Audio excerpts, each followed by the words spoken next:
Hello, I'm Becky. I'm now streaming on my own. I'm streaming crafts 3 times a week, and the Sunday craft at the moment is a kind of chill and chat and just a kind of chance for me to show off what I'm doing at the moment and for everyone to just come and drink tea, because we're big supporters of tea here, or coffee or hot chocolate or water or whatever your beverage of choice is. But Sunday is going to be, for this month, going to be a very chill chat and probably some bone harp, because that's what I'm working on at the moment in my free time. Right, let's have a look at the bone harp. So actually, so let's talk about the bone harp a bit, because some people might not know what this is and what I've been doing. A friend of mine who's an author, Lucy Hounsome, or Lucy Holland as she is for this book. This has a wire now that's going to be in front of my face and hit my camera every time. She has written a book called Sister Song. And Sister Song is based on a British murder ballad, which first originates in the 16th century, which is basically, a song or a story song about a girl who is jealous of her sister and wants to marry the man that she's going to marry. And so she pushes her into a river and kills her, either by drowning or sort of, hitting her head, or just, throwing her into a really fast river.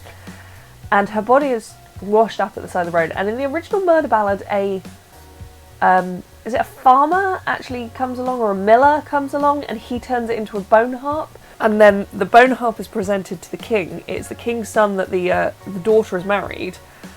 And the king, the harp then sings the song of its demise. It sings what happened to the girl and the murder, and this all comes out, and it's very blah, blah, blah, blah. I wanted to build an interactive harp, and then when Lucy announced she was writing this, I was like, oh, I could build a bone harp.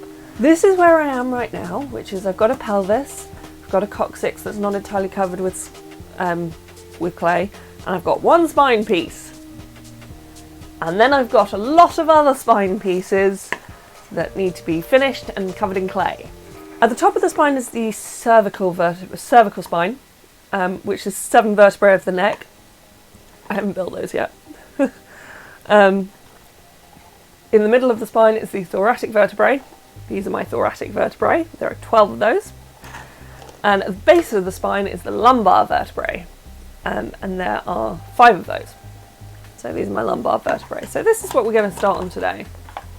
And basically, because this is the one I've already built, and this is the spine shape that I'm most familiar with. I would say I made a couple of these, but I made a couple of these that then didn't work. So I'll just take this off the structure. Things aren't glued in yet. I can still mess around with them. Let's just move these slightly out of the way. So this was my first spine test. Really happy with the kind of finish and effect I was getting, and I made this one really grim. And then I realised that this one was completely the wrong shape, and that this bit was backwards. So I built this one, which was getting closer, but still wasn't right, because I then realised that spine pieces have to fit into each other, and that wasn't quite going to work with the structure I was doing here, which is when I made this a spine piece, which is now my hero spine piece, and it's like, this is the spine that all other spines follow. Yeah, so this is my master spine piece. And this is a kind of lower lumbar vertebrae piece. So this is what all these have to kind of follow off of. They do have a rough order, I think. Yeah. I think that one goes in roughly there. Yeah. Gonna need to turn my glue gun on. It's a glue gun day. Remember, kids, don't eat the glue. So yeah, this is how I've been building these. I've been building like the base of the spine, the actual vertebrae, and then I've been building this main bit that goes on top, and then I've been building this upper structure, and then gluing them all together and then covering them with clay. Hello Ranween. To sculpt things like this, have you ever had to look up anatomy references, or are you going off feeling? So much anatomy reference has been involved in this bone harp. I have looked at so many pictures of bones. So I've actually made this top bit of this vertebrae in far more pieces than I made the last one, just because I'm being lazy today. Like sculpting all of these bits and getting them in kind of one piece. It is hard. It involves a lot of wrapping things around and hoping and praying. There's a lot of praying to the crafting gods that things fit together and stay together. And I just don't quite have the energy for that today, so I'm just using the glue gun a lot more. This is a good lesson to learn. Like, you don't have to be perfect. Work the way that makes it comfortable on yourself as well. Like, don't make things hard for yourself. If you can find an easier way, like, this may not be as pretty. I might have to do more work with the clay, but right now, where my brain is at while I'm sculpting, this is easier. Yeah, that's pretty good. This is sort of, I was so excited about this project at the beginning, and I am excited about this project. I am enjoying this project, the bone harp, and I will love it when I'm onto the final finishing bits and it sort of really starts coming together, like the strings are made of hair, and I've got some hair off the internet. But the bit that doesn't appeal to me is, here, you've made a perfect bone, make 5 more. That kind of making something the same again and again, that's not how my creative brain works. Like, and I did look at, because I had this 3D model and I was like, I could 3D print this. And you can actually 3D print with clay. It is a possibility. Or like a clay-based PLA, but I wanted to make it. I really wanted to make it, and sort of now I'm kind of halfway through and I'm like, part of this is stuff I'm trying to make during a pandemic. So like, I don't have access to my makerspace, I don't have access to my laser cutter, I don't have access to my 3D printer, I don't have access to the mill, I don't have access to, so much stuff. So at one point I did look at, like, should I make this out of EVA foam and then with foam clay on top, so that I could like bend the structures and create nice solid shapes and then like sand them down. But the amount of pieces I would have had to cut, I was like, I want to do this on the laser cutter because it's going to take so long to cut all the pieces. And so tinfoil and clay it is.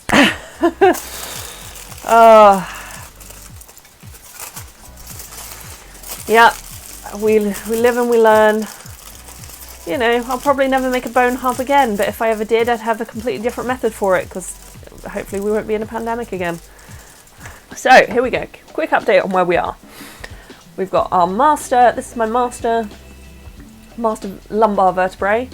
I've managed to sculpt 3 more out of foil, ready to be covered in clay, and I'm going to do some clay work now, just to show you how I'm working with these. I'm going to start with this one because this one's my favourite. The other two have some issues. So today we're using foam clay.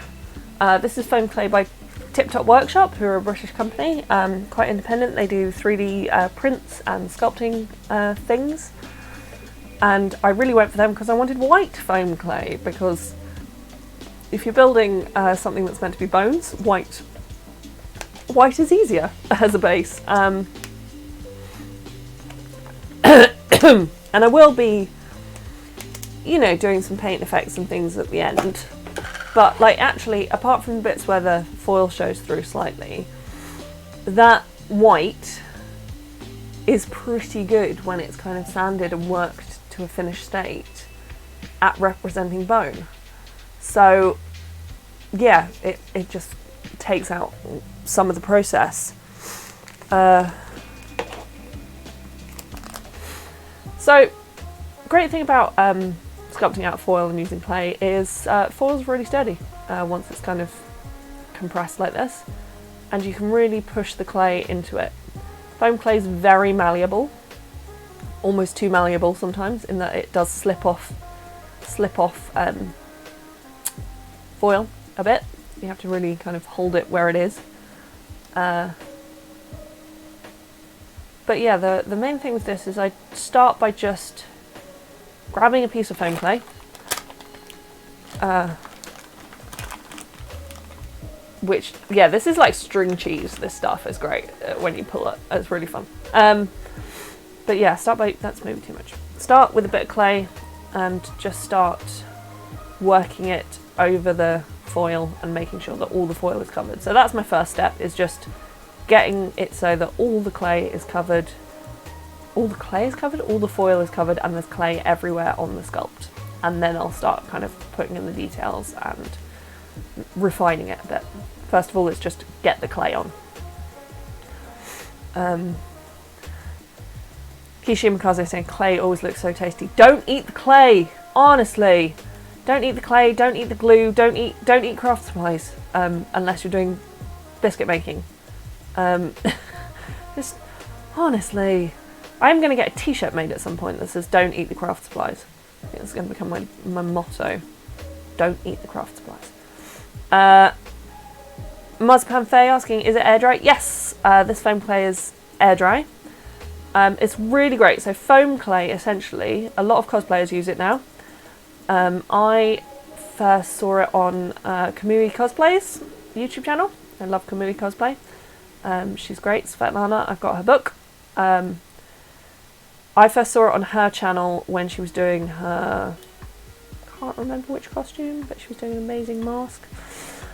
And what I really like about it is the natural effects that you can achieve from it. It really looks quite organic.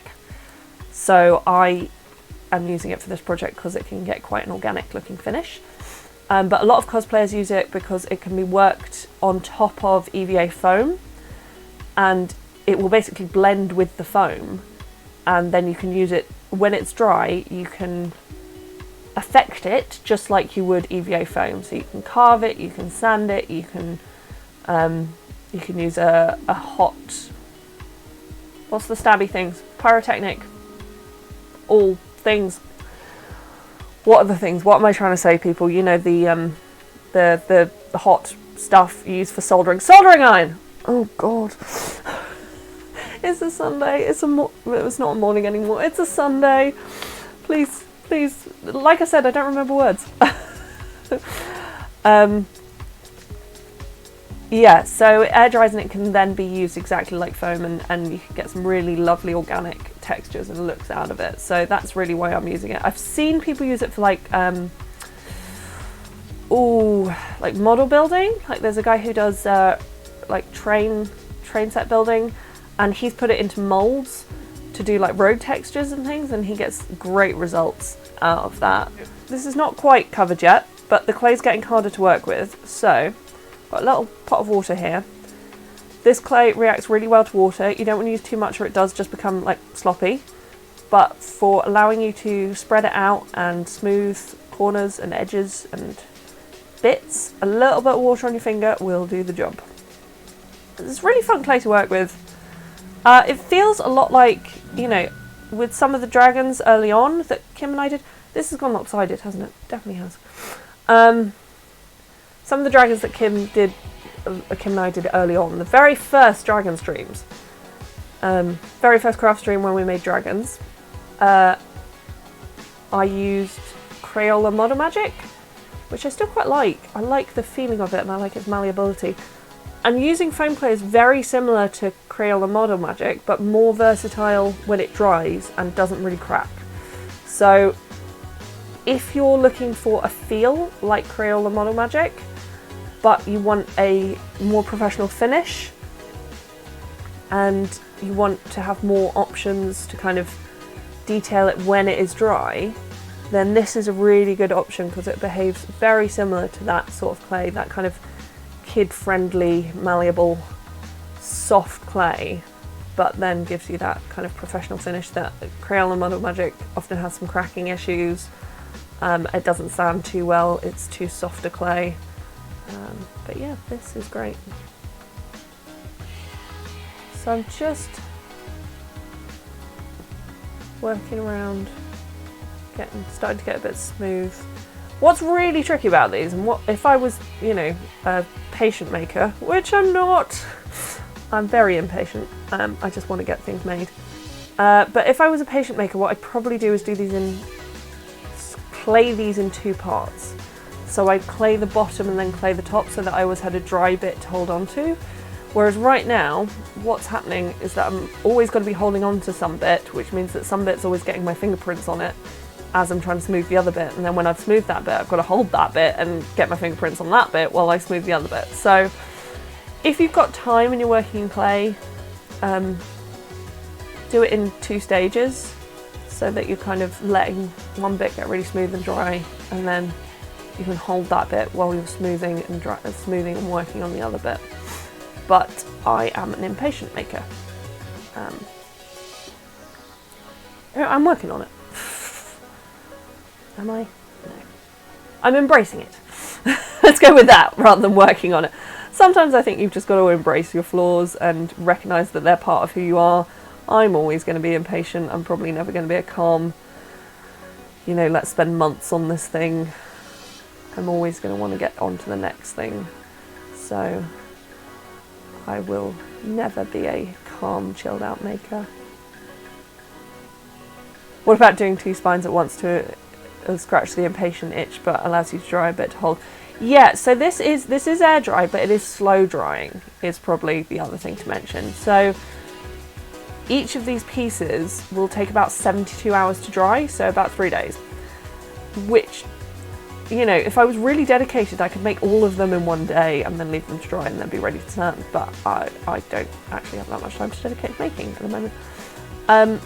So it's not a kind of case of put one to a side for a few minutes and half an hour later you might be able to hold it. It's quite a long process in a way. Got a bit too much clay on it. It's exciting. You might find that as you go, if you're covering something with clay, that you've got a bit too much clay on it, and you can just pull it out and remove it and then go back in and smooth. But I also need more clay on this side, so I should probably work some of that over there. Will the fingerprints come out when you sand from Brandywine? Yes, they will! It's only if I've got something serious like a proper dip from where I've been holding it that it won't sand out. So fingerprints will absolutely, if you look at this one, there's still a few cracks and things going on, but this has been sanded and actually just worked with a lot of water and a brush, so just re-wetted and smoothed and re-wetted and smoothed. The great thing with air dry clay is actually re-wetting it does really help, and just you can sand a little bit, then wet it, leave it to dry, and it will be smoother, and then do the same, repeat about 3 times, and you get a beautiful smooth finish. So that's really good. So yeah, it's rather than making sure there are no fingerprints, it's more just making sure that there's no deep divots, that there's no finger holes rather than fingerprints. But these, this sands and smooths so well that you can actually you don't need it to be a perfectly smooth finish when you kind of abandon it and leave it to dry. Bit smooth. I mean, it will make your life easier if it's smoother because you won't have to sand so much, but you don't need to, get it perfect. You can really get it a little rough and then kind of work it out in the next process, which I sometimes find a bit easier. Something like epoxy sculpt, which we will use at some point on this channel, I'm sure. Epoxy sculpt is great to smooth while wet, and I do that with Vaseline because that's an oil-based clay rather than a water-based clay. So different clays, slightly different techniques. Yeah, it's all about understanding your materials and understanding how they react and things.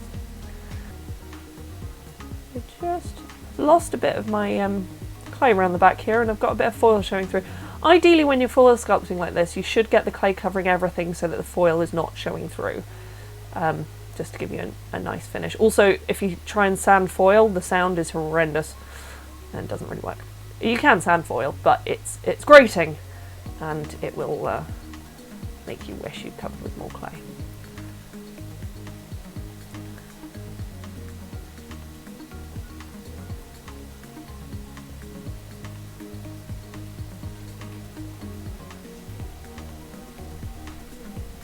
There we go, there's a sort of, it's quite a chunky beast, this one, because we will sand it down, so I start quite chunky with these.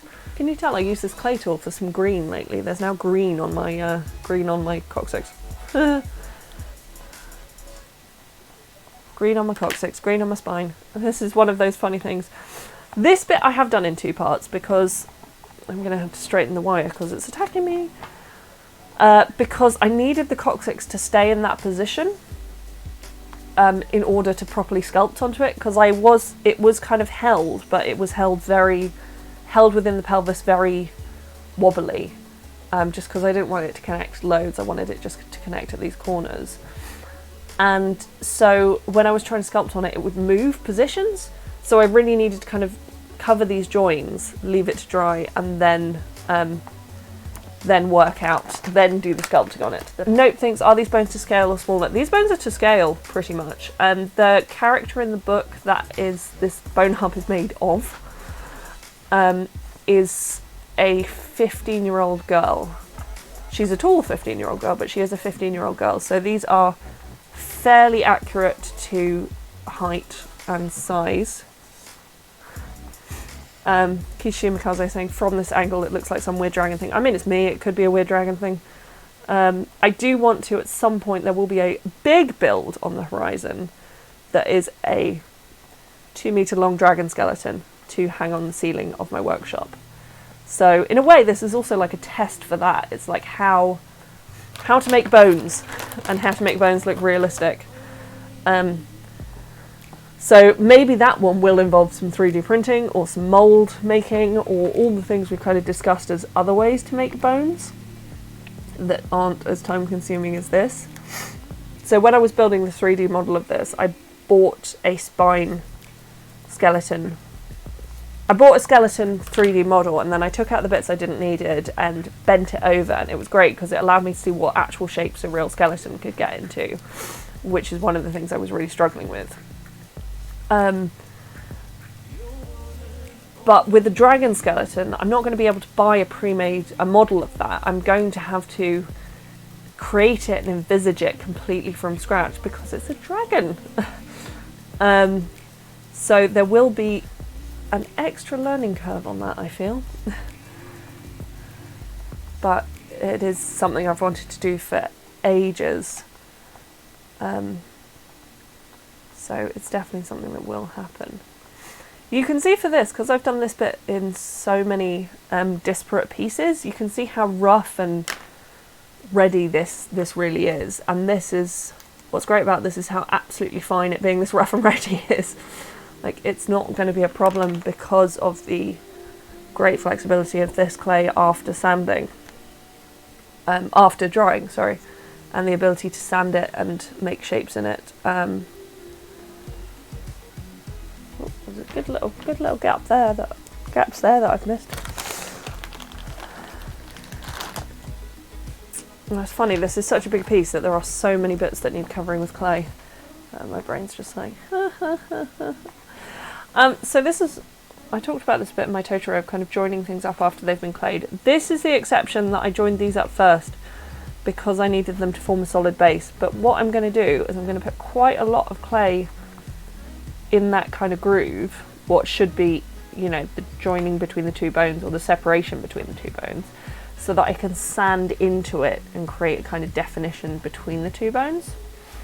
But usually, if you're creating a big sculpture like this and you've got separate pieces, they should exist as whole pieces before you start connecting them, because that's how they would exist in the real world. If you want things to be realistic, you've got to sculpt them that way, annoyingly. But yeah, this is like wet clay going onto dry clay, which is kind of interesting to see how it still blends in pretty well. And there's also still a bit of flex. I don't know if you can see that moving there, but there's still, because it is essentially like EVA foam, there is still a bit of flex to it. But yeah, I'm making this very rough, but just making sure all the bits are covered, and then I'll get to some sanding next time. Right, so that is how that's looking now, and we've got a lovely additional spine piece that will go on that eventually. So yeah, that's what we've done. That's our nice Sunday chill out craft. So yeah, just a bit of foil sculpting to create some more vertebrae, more lumbar vertebrae. You can see this is not the quickest process. But yeah, some sculpting on the lumbar vertebrae, bit of clay covering quite roughly on that one. I've also left that face down. This is something to bear in mind with foam clay. Foam clay is very susceptible to flatness. So if you leave it on a surface, it will flatten bits. So I try and leave these only on this bit, so I'll balance it on something and hang the end off, because those bits can be flat. Yeah, and I've just covered up on that coccyx so that that's ready. Can't see that because I've closed that camera, but yeah, just covered up the coccyx so that's ready for sanding, and we can get onto that next time. Thank you very much, everyone.